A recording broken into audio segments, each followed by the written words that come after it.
Well, hello, fellow constitutionalists, and welcome to the Dan Clements Show, Christian political talk show. I'm your host, Dan Clements, your constitutional warrior, fighting for your right just to be an American. It is July 21st in the year of the Lord 2000 or 2022. I was going to say 2022.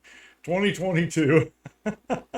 Remember, we're a hyphen-free, PC-free zone. God is still in control, and He does love you. And I'm broadcasting here from the Hemlock Studios here in the beautiful central Susquehanna Valley in the great Keystone State. And I have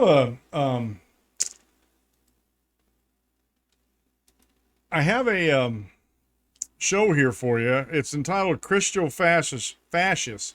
Are they a threat to the Republic? Now, this Christofascist is a made-up word by the secular humanist Mike Figueroa. If you saw my thumbnail there, you just saw his name there. And I keep seeing some really ignorant videos. I mean, informationally ignorant videos. He can have his own point of view for all I care, but if you're going to put out information, let's be accurate about it. And I got 3 clips that we're going to share with you. Plus, I have a whole host of articles. I'm not going to share them all with you. If I did, it'd be a 2-hour video, and I don't want a 2-hour video. I want to make this as fast as I can. So in the show notes, you'll see some stuff in there, and I'll highlight a few things as I'm going through this.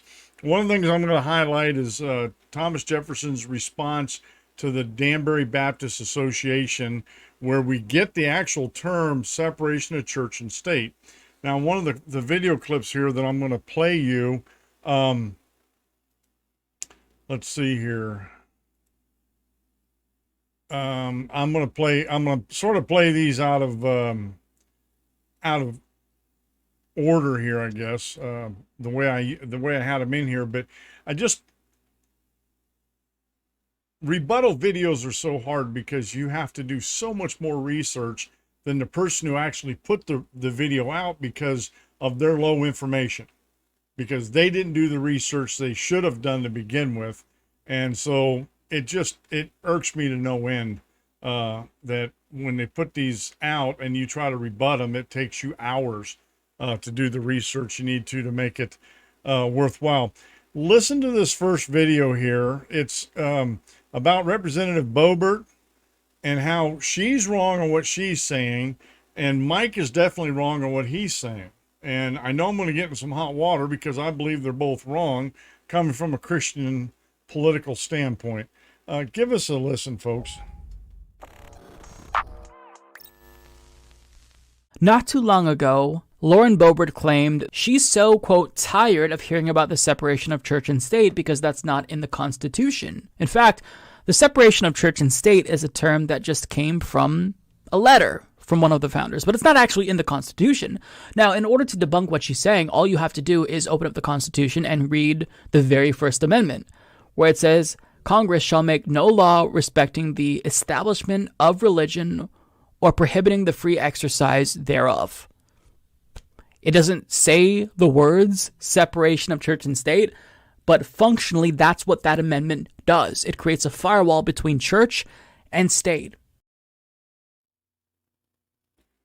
All right, Mike was making a statement there about the Constitution doesn't say separation of church and state, and he used the First Amendment that the federal government cannot make a religion, what they call the Establishment Clause, the First Amendment of the Constitution.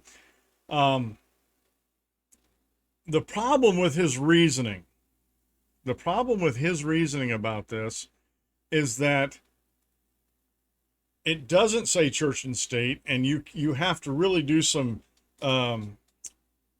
grammatical gymnastics to make it mean separation of church and state. And I know some people are going to probably take exception with me on that, but it's key to note what Mike said at the end, that it's a firewall. I don't know about you folks, my firewall on my router and my firewall on my computers is one way. It blocks anything coming from the outside in. It doesn't block anything going the other way. That's what a firewall does, and that's what the First Amendment is as far as the establishment of religion clause. The federal government cannot establish a religion, period. Okay? And there's some good reason for that. There's some really good reason. I'm going to get to a definition of this by Justice Story. He was a Supreme Court justice in the early part of our republic. But it doesn't exclude Christians from being part of the government and bringing their Christian principles to bear in representing, especially the House of Representatives. I'll get to the Senate later if I get to it at all, but I'm going to deal mainly with the House of Representatives. If you are a representative and your district is mostly Christian, now I use that word like Christendom very loosely, not at all the biblical definition of what a true Christian is according to the Bible. I just use that loosely, how people look at themselves as being Christians. If I'm representing a district that is 90% Christian, I have to represent their values too. And I have to represent them at the federal government. Okay? And he talks about, he harps and harps about how he doesn't want Christians making laws, forcing their religion on us. That wouldn't be right. And we're going to get into a couple more things about that. Our moral laws that we have, murder, theft, bearing false witness, lying, perjury, stuff like that. A lot of our moral laws that we have on the books are based in Christianity. There's no get arounding that. They're based in Christianity. I don't know if Mike wants those taken out because they're based in Christianity or not. Sometimes I wonder. Sometimes I think that's exactly what he's thinking too. But my point in all this, in a roundabout way here, is in the First Amendment, there is a type of separation of church and state, but Mike gets it wrong in the ideology, and conservatives get it wrong altogether. A couple of conservatives said that, we need to have religion in the state. The state has to be religious. Now, John Adams said our republic's going to fail if we don't have moral and religious people in office or, just in general in the country, and folks, I'm just going to put it out there. Secular humanists have a very skewed moral idea about things. I mean, we see them right now. They're literally wanting to go to war. These pro-choice people want to go to war so they can continue to kill babies in the womb. Now, killing a human life is a moral issue. And in my book, it's wrong. It's just absolutely wrong in my book to kill another human being, to murder another human being. Now, war is a different thing. I'm not going to talk about war today. I'm just talking about abortion and the life that's in the womb. Okay. The show isn't about abortion. I just want to point out some moral flaws, other moral flaws that they have, the humanist leftists. They didn't see anything wrong with the Antifa riots or the BLM riots of last year. Nothing whatsoever. There's nothing to see here, folks. So they have a very skewed sense of morality about things because it's not grounded in anything. It's not grounded in anything higher than themselves and their own opinion and their own thoughts and their own ideas. Whereas Christians, we ground our moral, our morality in God and His precepts and how He wants us to live our lives morally, ethically, things like that. And as far as the Christofascist term that he uses, are there quote unquote Christians out there that want to force their Christianity on people? Absolutely. No doubt about it in my mind. Catholicism comes into that. Greek or Eastern Orthodox comes into that equation. Very, very heavily throughout history. They forced their religion on people. They actually killed people that didn't agree with them. Sounds a lot like Islam. Okay. So yeah, are there? Absolutely. There are. Are we supposed to do that? No. We're supposed to be persuading people. We're supposed to take the gospel into all the world and teach it and just try to persuade people. If you reject the gospel, I'm not going to stand there and harp on it. Hey, you got to really listen to this. That's not my job. I did my job. I shared the gospel with you. If you didn't want it, that's on you, not me. Like I said, I did my job as a Christian. I shared the gospel. I'm not going to force it on anybody. But on the other hand, if I persuade enough folks that the Christian life is the way to live, or how we should be living our lives, and they take that and they go into politics with that morality, then there's nothing wrong with that. The Establishment Clause does not stop that at all. The Establishment Clause, as Mike said, is like a firewall. It's one way. And the Bill of Rights are all a firewall. It's one way. It's to protect us from an overreaching federal government. Period.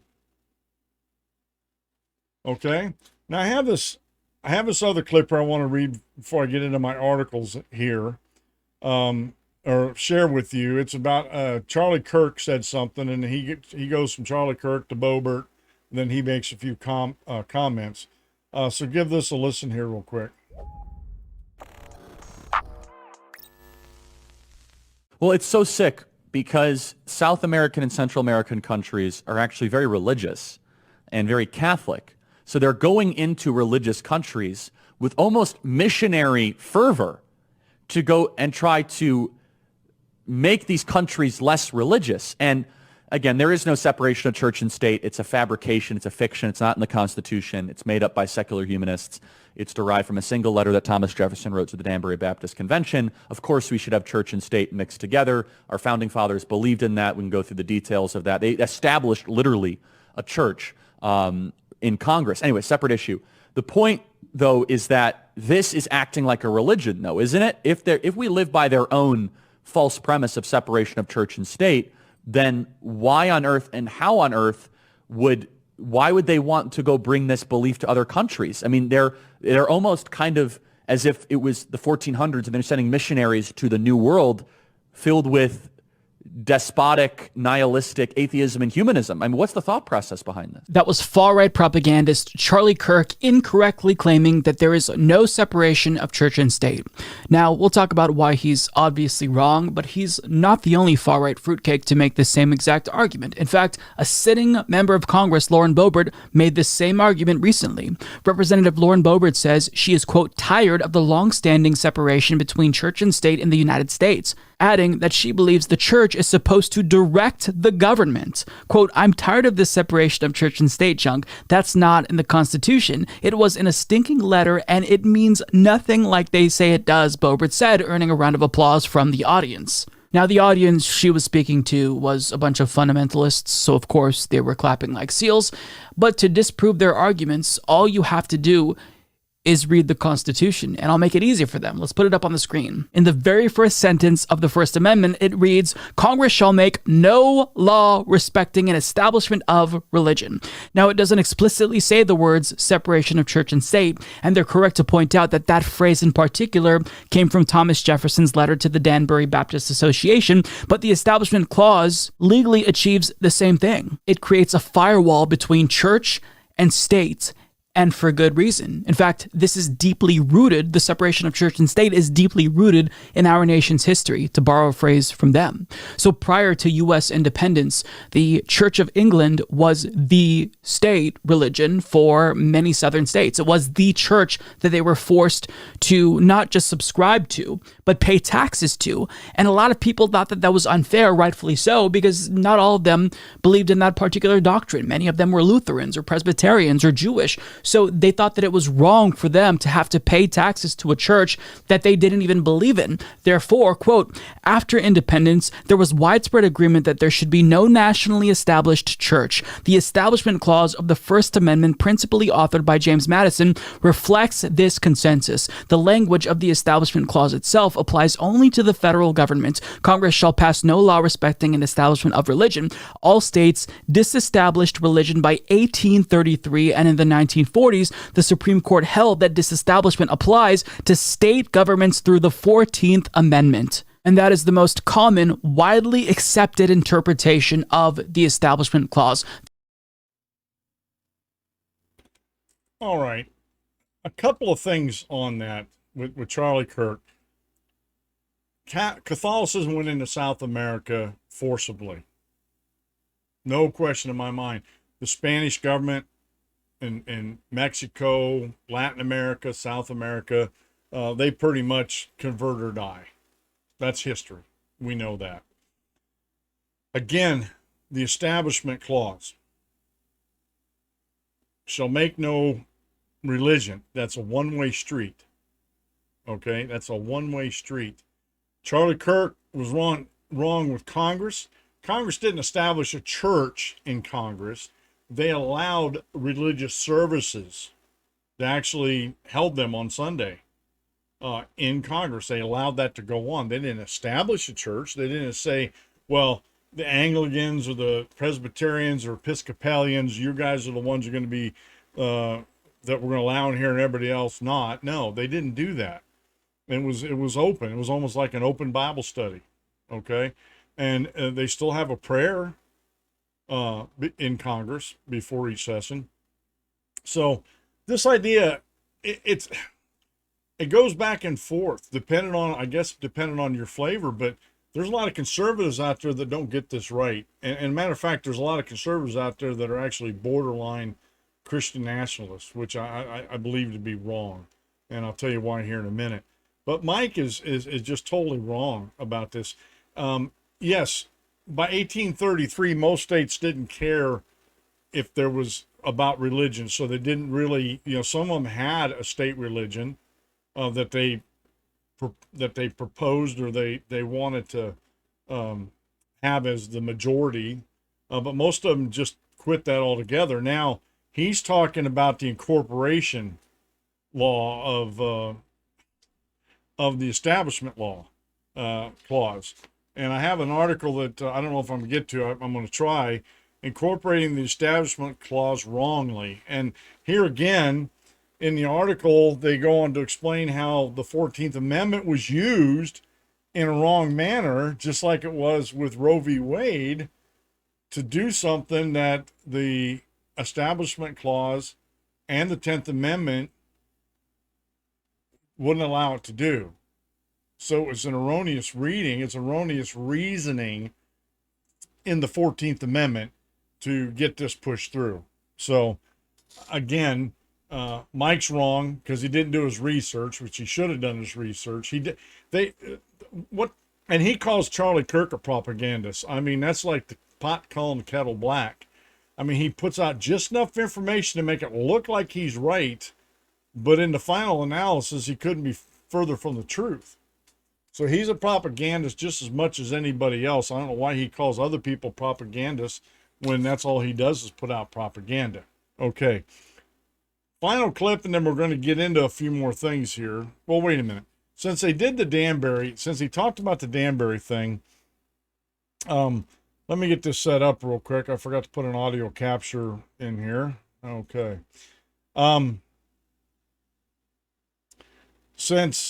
No, wait a minute. Oh, hang on a second, folks. Let me get this. I got to get back over to my document screen here. Okay. I'm on my document screen here. This is the letter. This is the reply to the letter from the Danbury Baptist. Now, what was happening was in Connecticut, let me go up here in the beginning of the article here real quick. In late 1801, several members of the Danbury Baptist Association, let me make sure I got this up here. Okay. Several members of the Danbury Baptist Association of Connecticut wrote to Jefferson concerning the persecution they were receiving at the hands of the Congregationalist establishment to which they did not belong. Chief on their minds was whether or not the laws of the United States allowed religious freedom unmolested by anyone.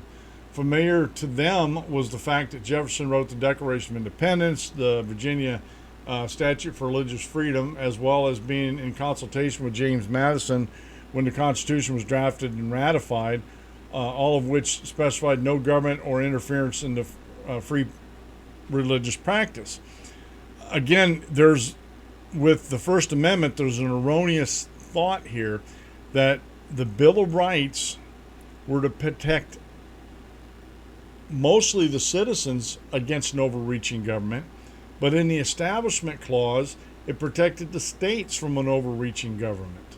Again, until the states, by 1833, Mike's right with that. By 1833, most of them just got rid of any establishment of religion, just let people of their own conscience go through and do what they wanted to do. And so they wrote a lengthy letter, a nice letter to Thomas Jefferson. Well, here's his reply to Messrs. Nehemiah Dodge, Ephraim Robbins, and Stephen S. Nelson, a committee of the Danbury Baptist Association of the state of Connecticut. Now, remember, Thomas Jefferson was the president at the time. Gentlemen, the affectionate sentiments of esteem and approbation which you are so good as to express towards me on behalf of the Danbury Baptist Association give me the highest satisfaction. My duties dictate a faithful and zealous pursuit of the interests of my constituents, and in proportion as they are persuaded by my fidelity to those duties and discharge of them becomes more and more pleasing. Believing with you that religion is a matter which lies solely between man and his God, that he owes account to none other for his faith or his worship, that the legitimate powers of government reach actions only and not opinions. I contemplate with sovereign reverence that the act of the whole American people which declared that their legislature should make no law respecting the establishment of religion or prohibiting the free exercise thereof, thus building a wall of separation between church and state. Adhering to this expression of the supreme will of the nation in behalf of the rights of conscience, I shall see with sincere satisfaction the progress of those sentiments which tend to restore to man all his natural rights, convinced he has no natural right in opposition to his social duties. I reciprocate your kind prayers for the protection and blessings of the common Father and Creator of man, and tender you for yourself and your religious association assurances of my high respect and esteem. Thomas Jefferson, January 1st, 1802. Now, Mike had said something else towards the end of that video clip where he was talking about how before the United States was established, it was Church of England over here. But even then, Church of England may have been the official religion, but it wasn't the only religion. You had Baptists, you had Congregationalists, you had Presbyterians, Episcopalians, Anglicans, Baptists. So you had all these different ones, but as far as Church of England was concerned, England was concerned, the Church of England was the only church. But we've seen even in colonial times where they were actually, this was something that was going by the wayside, okay? And even though they were paying taxes and the state was supporting the colonies, because they weren't states back then, the sovereign government of England, they were paying taxes to them, which was supporting the church, and they didn't like that. There wasn't a whole lot they could do about it. So when they established the United States, they wanted to make sure that no religion, the government couldn't establish a state religion, thereby controlling the people through religion. I mean, the Roman emperors first came up with the idea, if you control religion, you can control the people. And the monarchs throughout the centuries, throughout the millennia, adhere to this: control the religion, control the people. But people finally got the idea that they didn't need the monarchs and the sovereigns, and that they had a right to conscience, whether they wanted to follow religion at all, like Mike doesn't. Mike's an atheist. He doesn't want to follow religion at all, and that's his prerogative. Or you want to follow any number of religions. But I got another clip that's coming up, and I want to read this first from Joseph's story about the First Amendment. And this is something that you'll see in a lot of the proclamations, and I'll try to remember to put this in here. Apologetics Press has a series on the silencing of God, and they also have a package of these proclamations, and Dr. Miller goes through all these things. Matter of fact, he's got a couple of videos where he explains them, how very religious our founding fathers actually were, and a lot of the proclamations that they made, and that they adhered to Christianity, and that was to be, Christianity was what was to be promoted. The idea of Christianity, the principles of Christianity, not that it was going to be the state religion, but it was what was going to be promoted, because they felt, and I think rightly so, that it was the best set of principles to build a country on. Because if you don't have any principles, being a country, you're not going to last long. And we've seen that time and time again throughout history, where these countries don't honor God. They're not principled. They fall by the wayside. Let me get this up here for you. Joseph's story, like I said, was a sitting Supreme Court justice when he wrote this.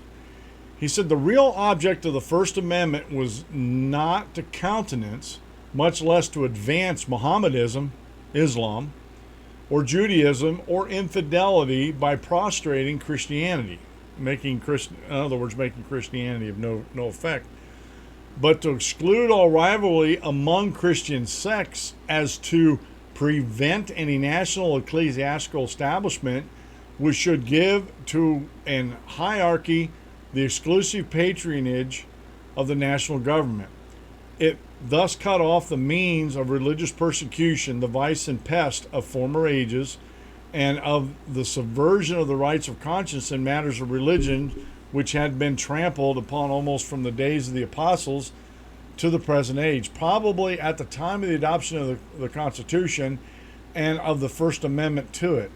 The general, if not universal, sentiment in America was that Christianity ought to receive encouragement from the state, so far as was not incompatible with the previous rights of conscience and the freedom of religion or religious worship. An attempt to level all religions and to make it a matter of state policy to hold all in utter indifference would have created universal disprobation, if not universal indignation. And that just meant the disapprobation was, without morals. And folks, that's true. We see this. We see this in this, some people call it a post-Christian nation. Our nation was founded on Christian principles. There's no denying that whatsoever.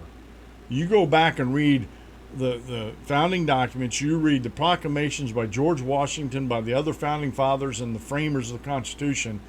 Christianity is just inundated in their thoughts, in their writings, the whole 9 yards. They thought it was the best religion. Christianity as a system was the best religion to form a country by and to actually live our lives by.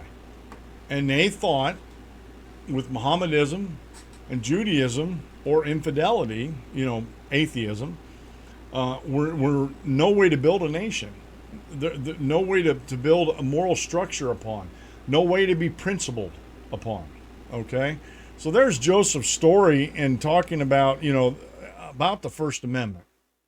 Okay? And doing, I just wanted to get that out, because Mike makes a lot of, like I said, he makes a lot of mistakes, and this is why I don't like doing these type of videos. I've done a couple of them already. I'm gonna quit for a while, even though he just irks me to no end, putting out so much disinformation. But if people aren't going to fact check him themselves, not go to fact checkers, but actually go do some research themselves, they only have themselves to blame.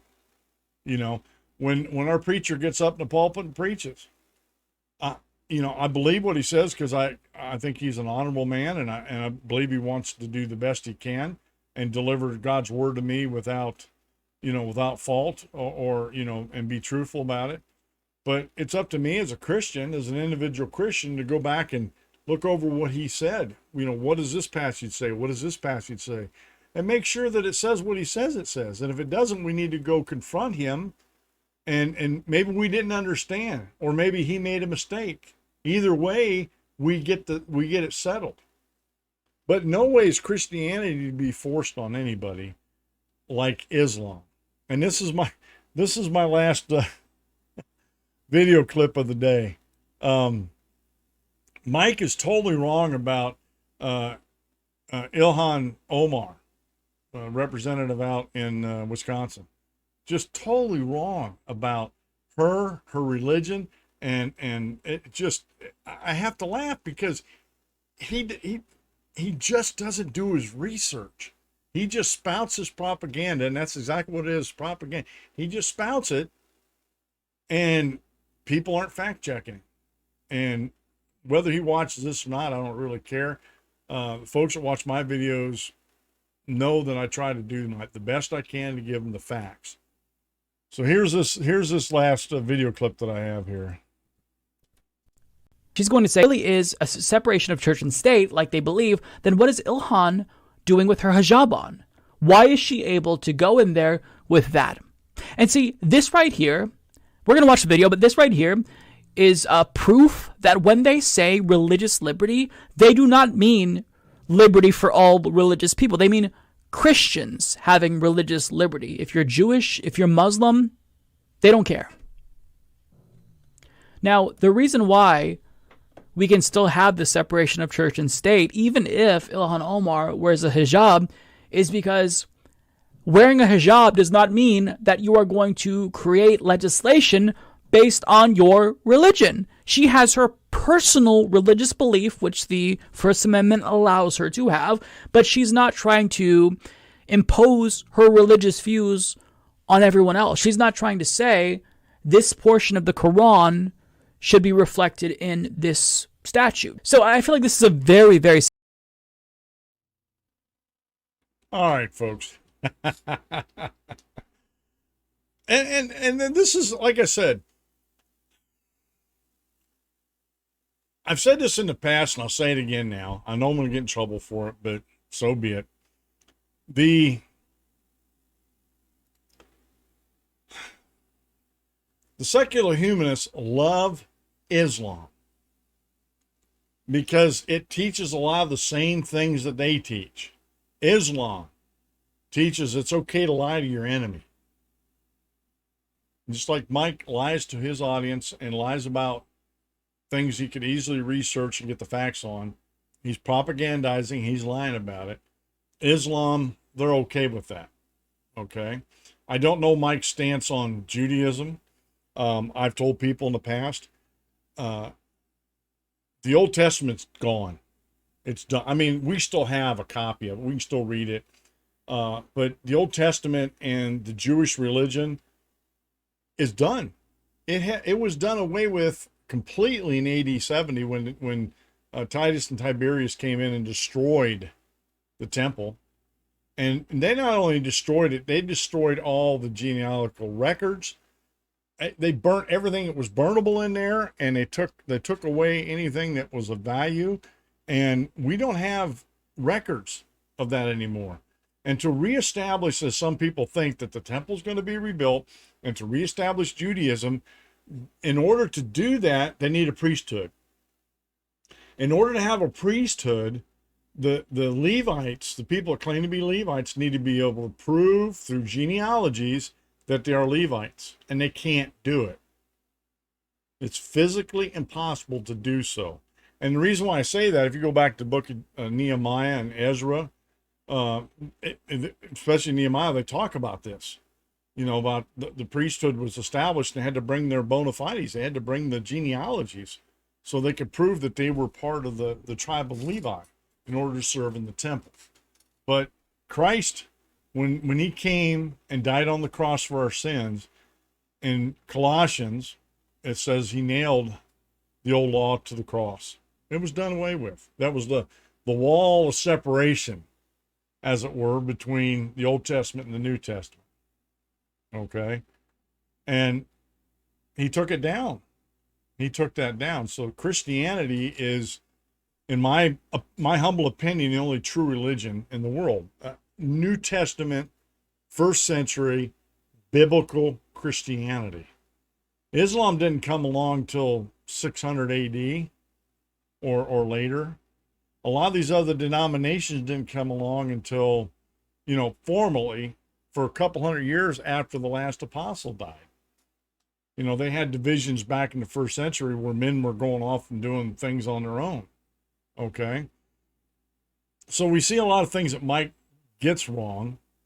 And look, folks, just because I say Judaism isn't the religion of today, the Jews are not the chosen children of God anymore. Christians are, because of Christ, what he did. I don't hate the Jews. I'll sit down and talk with them and try to reason with them, but I don't hate them. It's just like I don't hate homosexuals, and Mike is one, and an atheist. I don't hate them. I'll sit down and try to persuade him the wrongness of his lifestyle, but it's up to him if he wants to live it or not. Okay, but I don't hate him for it. I know there's a lot of Christians out there that do, and I think they're wrong. We're not supposed to be hating anybody. We're supposed to be persuading folks about the Christian lifestyle, how good and wholesome it is.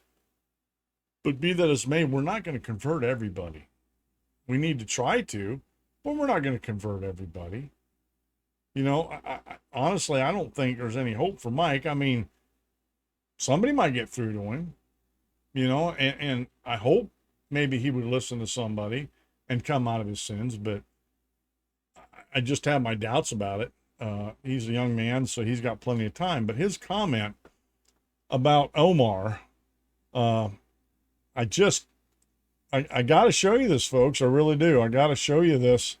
Hopefully you can see when I get it up here. This is some of the legislation. This is actually it's a website called govtrack.us, govtrack.us. Okay. These are all the proposed 75 bills that Omar has proposed, okay? And some of them are, to me, some of them are stupid. Some aren't. Some are just, the post offices and stuff, I could care less about those. I just want to go down. Mike said that Ilhan Omar does not want to, I'm trying to get down here. I thought I had it set up here. She actually is proposing laws about Islamophobia. I didn't think I had to go down this far. I thought I had it set up to where I actually saw it. I hate this when this happens. Stop Act. Rights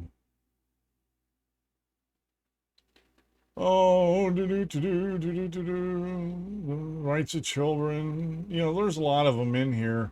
But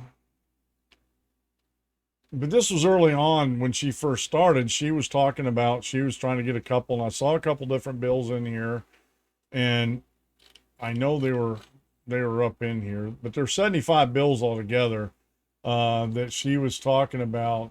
At least two of them that I saw when I went down through the list. Here it is.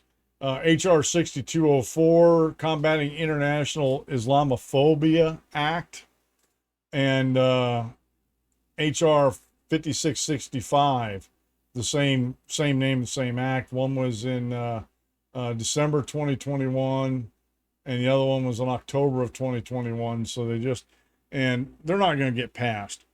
But if you remember, for the longest time, man, if you drew a cartoon of Muhammad, you were going to get deaths. You had like a target painted on your back if you spoke out against Islam, and that's what these protection acts were. They thought it was Islamophobic to speak out against Islam. And so a lot of countries they're called blasphemy laws, and they have them to protect Islam. We don't have those blasphemy laws here to protect Christianity in the United States. You know why? Because we can defend Christianity.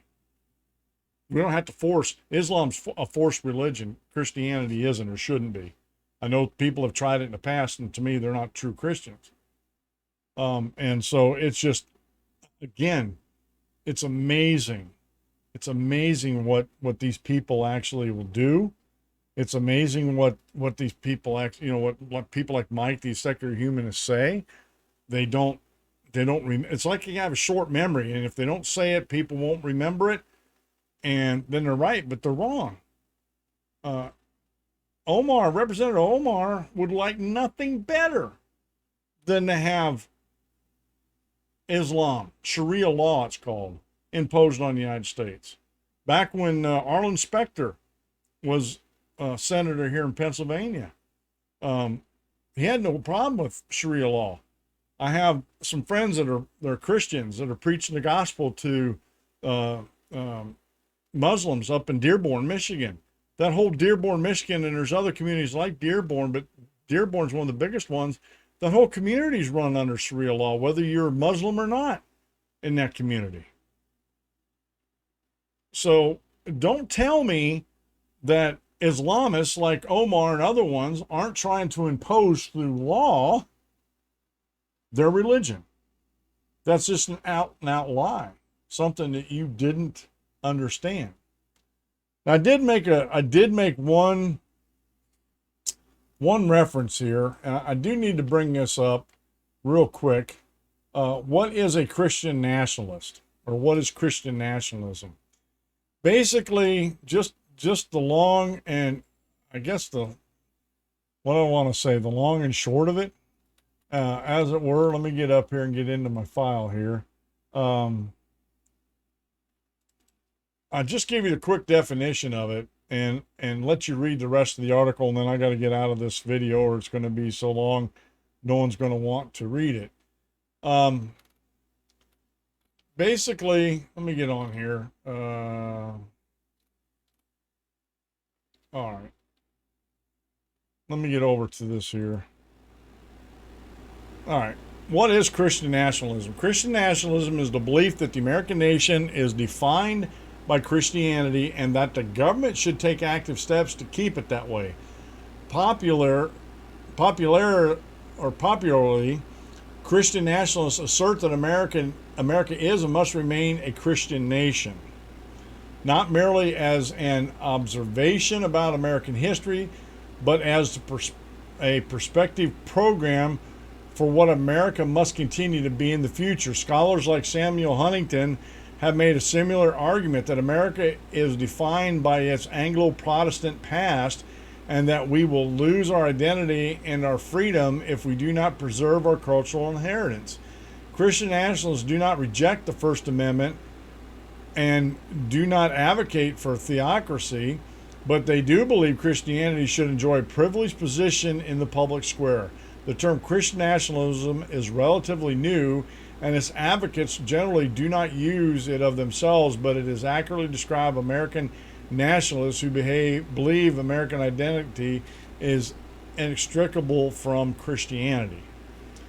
And I shared this, I'm on a couple Facebook groups, some study groups, and I shared this with some of my friends to ask them, what their thoughts were. I gave them this prayer, this creed that they actually use, and I have it in here. Let me see if I got. It's called the WATCHMAN Decree. It's on a website called Spirit of Glory, and you talk about creepy. You talk about mixing, honestly, folks, mixing Christianity with secularism. It's frightening. It really is. And I'm a Christian, and there's no way I'm going to buy into this. Were we founded as a Christian nation? In a sense, we were, because we were founded on Christian principles. We were founded on, Christian principles you find in the Bible, the Christian principles of morality, fair governance, throughout the whole, the whole Old Testament. And I think rightfully so, you can actually say we were founded on Judeo-Christian principles, because the way we govern and how we govern can be found in the Old Testament. How God wanted things set up, how they wanted to interact with each other, how they were supposed to, how the judges were supposed to act, things like that. We have a judiciary, we have a legislature, we have an executive branch. All that can be found in the Old Testament. It's if you're a student of the Bible, you'll understand, you'll know this. But I think that what they call Christian nationalists, I think that's a dangerous thing, because we're not here to convert the countries. We go into another country as missionaries. We're not there to convert the country. We're there to bring the gospel of Jesus Christ to individuals, period. Does that say we can't affect the culture with Christianity? Nope. One person at a time, folks. One person at a time. And that's how we affect change here in the United States. That's how Roe v. Wade got overturned. Republicans took the long game on this. And there are a lot more states out there that are against abortion than there are for abortion. And their constituents have wanted their representatives, especially their senators, to pick judges that had the same values as they've had. And Mike, in other videos, he said the justices we have now are a threat to our democracy. Well, I don't know of any American democracy. We're a constitutional republic, representative republic. We're not a democracy. They would love it if we were a democracy. They would just love that, because democracy is mob rule. And they would love that. And the reason they're mad about Roe v. Wade and other things with the judiciary turning over what their sacred cows is because if they can't get it through Congress, then they go to the judiciary and sue to get it forced on the American people. If the President of the United States, like Joe Biden, can't get climate change rammed through Congress, then he's willing to use unconstitutional executive actions to do it. It's no different. It's the same way of secular humanists. They want to say that, well, we're not shoving our ideas down your throats. Really? We just had last month was Pride Month. I do all my TV watching online. I don't have cable. I don't get cable TV. I watch it all online. I watch a lot of stuff that has ads in it. And too many, in my opinion, my humble opinion as a Christian, too many of these ads are shoving the LGBTQ agenda down our throats. And yet they say, we're not the ones out there, and I think Charlie Kirk is correct in this aspect, that secular humanism is a type of religion. It's a humanist religion, and they have their sacred cows, and they have their prophets of doom and gloom like Mike. They're propagandists. They're out there preaching the secular humanist agenda, and they're trying to use any means necessary to get their message out. Hollywood, trying to get things passed through Congress, like abortion, which they never did. And even if they tried it now with the Supreme Court decision that they have, it would be overturned in a heartbeat. Oh, we got to codify the law. I'm getting off on tangents here. And this I'm already getting pretty long on this one, but I'm going to cut this one. I'm going to cut it off. I can't cut it short, but I'm going to cut it off here.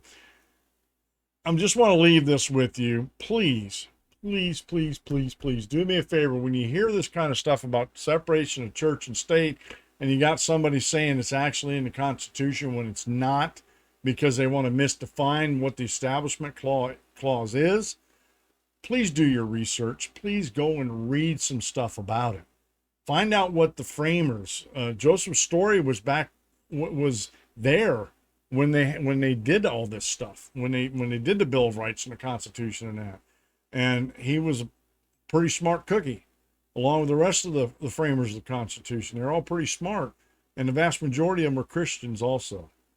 So I just want to leave you with that. Please do your own fact checking, do your own research.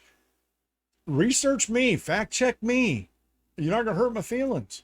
And if I'm wrong about something, get back with me. Leave a comment down below. If you like this video, please hit the subscribe button and hit the notification button. I don't get them out as often as I want to, but I do get them out so you can actually see them. This has been the Dan Clements Show. I'm your host, Dan Clements, your Constitution. Or remember, if you aim at nothing, you hit it every time. And we'll see you on the next video.